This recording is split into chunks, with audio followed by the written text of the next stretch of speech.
আমিদের জান কিন্তু কবজ করে বাইরের রাস্তা দিয়ে, জানেন, পায়খানা রাস্তা দিয়া। এই জন্য দেখবেন পায়খানা প্রস্রাব একসাথে করে দেয়। আজরাইলের থাবা কি জিনিস এখন বুঝবেন না, যেদিন আপনি বালিশ ছাড়া ঘুমানোর টাইম হইব এর আধা ঘন্টা আগে বুঝবেন যে আজরাইলের থাবা কত ভয়ঙ্কর। মুসা পয়গম্বরের জামানা পর্যন্ত তাফসিরে বায়ানুল কোরআনের ভিতরে দেখবেন কুল্লু নাফসিন যায়িকাতুল মাউত আয়াতের তাফসিরে দেখবেন মুসা আলাইহিস সালামের জামানা পর্যন্ত ওই জামানার উম্মতের কাছে আজরাইল মানুষের সূরাতে আসতেন। আয়েশা কথাবার্তা কই একটা থাবুর দিয়ে জান্ডা লয়ে যাইতেন গা, নলে 40 দিন আগে তে ওরা বাটাম দিতেন। বাটাম 40 দিন পর্যন্ত ওরা বাটাম দিয়া হসপিটালে ফেলাই, এরপরে জানটা নিত। তো মানুষের সূরাতে আসসালামু আলাইকুম, আমার চিনেন? মুসা আলাইহিস সালাম চিনিত, তোর চেহারাই কইতি আজরাইল। মারহাবা গো, তাহলে আমার সময় কি শেষ? কহ মুসা আলাইহিস সালামকে তাহলে রেডি হই, আপনি শুনলে আশ্চর্য হয়ে যাবেন। তখন মুসা আলাইহিস সালাম উটের পরে বসা। তো মুসা আলাইহিস সালামের সাথে আল্লাহর একটা কন্টাক্ট ছিল। আল্লাহ অন্তত মরার 40 দিন আগে আমারে কইও যে আমি কবে মরমু, কিন্তু ওইটা আজরাইল আইয়া কয় নাই, আই হঠাৎ আয়া পড়ছে। আই কইতাছে রেডি হন, কে সময় হয়ে গেছে, ভিসা পাসপোর্ট রেডি, বিমানে উঠবেন, উড়াল নিয়ে দিয়ে যাবো।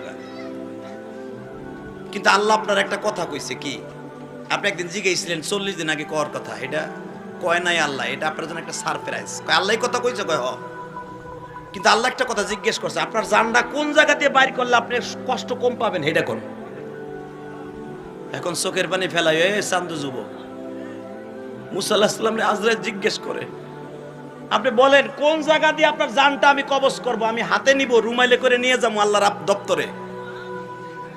কোন জায়গা দিয়ে বের করব? হাতের আঙ্গুল দিয়া, না চোখ দিয়া, না মাথা দিয়া, না শয়তানদের, অর্থাৎ জাহান্নামীদের জান কিন্তু কবজ করে বাইরের রাস্তা দিয়ে, জানেন, পায়খানা রাস্তা দিয়া। এই জন্য দেখবেন পায়খানা প্রস্রাব একসাথে করে দেয়। আজরাইলের থাবা কি জিনিস এখন বুঝবেন না, যেদিন আপনি বালিশ ছাড়া ঘুমানোর টাইম হইব এর আধা ঘন্টা আগে বুঝবেন যে আজরাইলের থাবা কত ভয়ঙ্কর। এখন বুঝাইতে পারবেন না। আমি ইলিয়াস রহমান জিয়াদি যদি আজরাইলটা আপনার প্যাডেও ঢুকাই দেয় এখন কবেন দূরে বুয়া হুজুরে বানায় কয়। কিন্তু মনে রাখবেন, একদিন মনে রাখবেন, মুসা আলাইহিস সালাম বলে তুমি কোন দিক দিয়ে নিবা? কয় আপনি কোন চোখ দিয়ে নিবা? কয় চোখ দিয়ে নেই। আজরাইল বলে চোখের কাছে হাত দিব, আস্তে জানটা রুমালে করে আপনি নিয়ে যাবো, টেরও পাবেন না। মুসা আলাইহিস সালাম কয় তুমি জানো না, এই চোখ দিয়ে আমি মাওলার নূর দেখছিলাম। আমি কইছিলাম আল্লাহ আমি তোমারে দেখবো, আল্লাহ কইছিলাম তারানি দেখতে পারবি না, সম্ভব না, তোর চর্মচক্ষে দেখা সম্ভব না।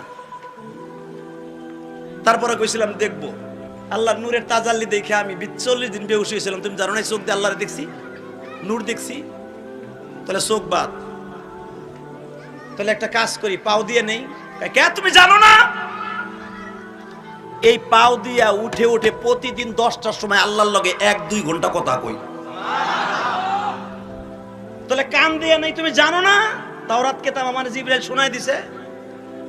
তাহলে হাত দিয়ে নেই, হাত দিয়ে জানো না? তাওরাত কিতাব 40 দিনে নাজেল হয়েছে, এটারে বগলে করে হাত দিয়ে সুমা দিয়ে লয়ে গেছি। আজরাইল কইতে তো নিয়ে টাইমই নাই, কোন দিক দিয়ে নেব আপনার জান, সবই তো বন্ধ। তাহলে হাইছেন না। তাফসীরের সে ইমাম থানবী রাহমাতুল্লাহ লেখেন, আল্লাহর ওলি লেখেন যে আজরাইল বলতেছে তাহলে জান আমি কোন দিক দিয়ে নিমু? মুসা পয়গম্বর বলে তুমিও কয় কোন দিক দিয়ে নিবা? বলে এত জিগাজিগি নাই, আমার যেখান দিয়ে খুশি সেখান দিয়ে লয়ে যামু। এই কথা কইতে দেরি আছে রে বাবা, যত ঘুষির ওজন আছিল মারছে ঘুষি। বুঝছি আপনাকে কষ্ট হয়ে গেছে। মুসা আলাইহিস সালামের ঘুষির ওজন দেখবেন কিয়ামতের মাঠে, এগুলা বানানো কথা না। এককে থাবুরে ফেরাউনের, এককে থাবুরে 6 মাসের মুসা এক থাবুরে, ও মরার আগ পর্যন্ত এই কানে কিছু হনে নাই, পুরাই সাইড অবস্থিল। আর 25 বছর বয়সে ফেরাউনের বংশের মানুষে একটা থাবুর দিছিল, ওর নাক দিয়া কান দিয়া গিলু বাইরে জায়গায় মরে গেছে, মাত্র 3 মিনিটের ভিতরে ইন্নালিল্লাহ হয়ে গেছে গা। এমন থাবুর মুসার, তো পুরা ওয়েটে দিছে আজরাইলে ঘুষি, চোখ মুখ তো ঢুকছেই ভিতরে। ঢুইকা যেরকম ওই যে হেডলাইট তারের খাম্বার লাগে, গাড়ির হেডলাইট তারের খাম্বার লাগে, মারলে যেমন হয় ভূত নয়ে গেছে গা। হাদিসে আসছে এই অবস্থায় গেছে। আল্লাহ কার কাছে পাঠাইছিলে? কে? আমার কামালো ভূত না বানানো, না আমারই নিজে ভূত না বানায় দিছে। আল্লাহ জানে না কি লিগে বানাইছে? আল্লাহু আকবার জোরে বলতে পারেন না? আল্লাহ কয় যা দিলাম, আবার ডেন পেন করে যা, ডেন পেন করে দিলাম গাড়ির মতো যা। আল্লাহ ডেন পেন করতে সময় লাগে? খালি কইছে ডেন পেন, ডেনও হইছে, চোখ উইডাও গেছে, আবার আসল চেহারা হয়ে গেছে। এটারে কয় ডেন পেন। ডেন পেন করে 40 দিন পরে আবার আইছে। আল্লাহু আকবার বলতে পারেন না? কোন কোন রিওয়ায়াতে আসছে 1 সপ্তাহ পরে আইছে, কোন কোন রিওয়ায়াতে আছে সাথে সাথে আইছে। আয়া বলতেছে মুসা এবার। এর আগে আবার জিবরাইল রে পাঠাইছে। জিবরাইল কি লেগে জিগাতো যে মুসা থাবুর দিছে কি লেগে? আল্লাহ জানে না কি লেগে থাবুর দিছে? জিবরাইল বলে বন্ধু আপনি যে থাবুর মারলেন কারণটা কি?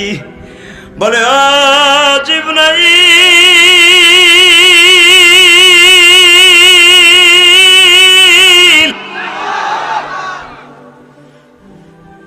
আমি কেন থাবুর মারছি আমার মালিক জানে।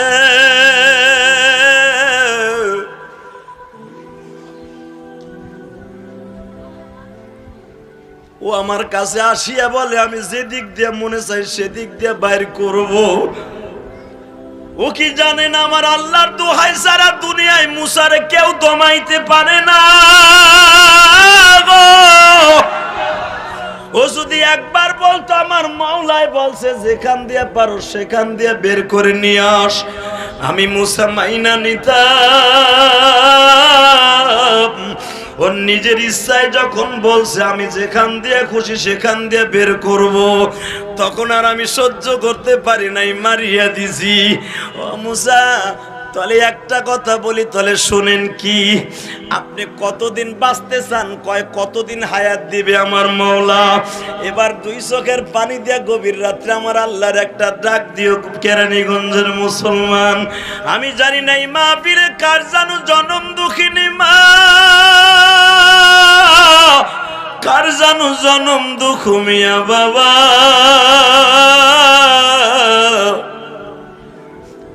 অন্ধকার করি মুসা পয়গম্বর বলে আমি বাঁচতে চাইলে কতদিন আমার মালিক আমারে হায়াত দিবে? ও মুসা আপনি যেই উটের পরে বসে আছেন, কয় হ্যাঁ। আপনার হাতটা উটের পিঠের উপরে ফেললাম, যতগুলো হাতের মুঠের মধ্যে আপনার পশম পড়বে তত বছর পর্যন্ত আপনি আল্লাহর জমিনে বাঁচবে। এরপরে মোর মুনা কয় তুই সর, আমি আল্লাহ লাগে কথা কই। আল্লাহ কি ও মালিক, আমার এত বছর আপনি বাঁচায় রাখবেন, আপনার সাথে কি আমার সাক্ষাৎ করতে দিবেন না? আমি আর বাঁচতে চাই না। বাল তুসিরুনাল হায়াতাদ দুনিয়া ওয়াল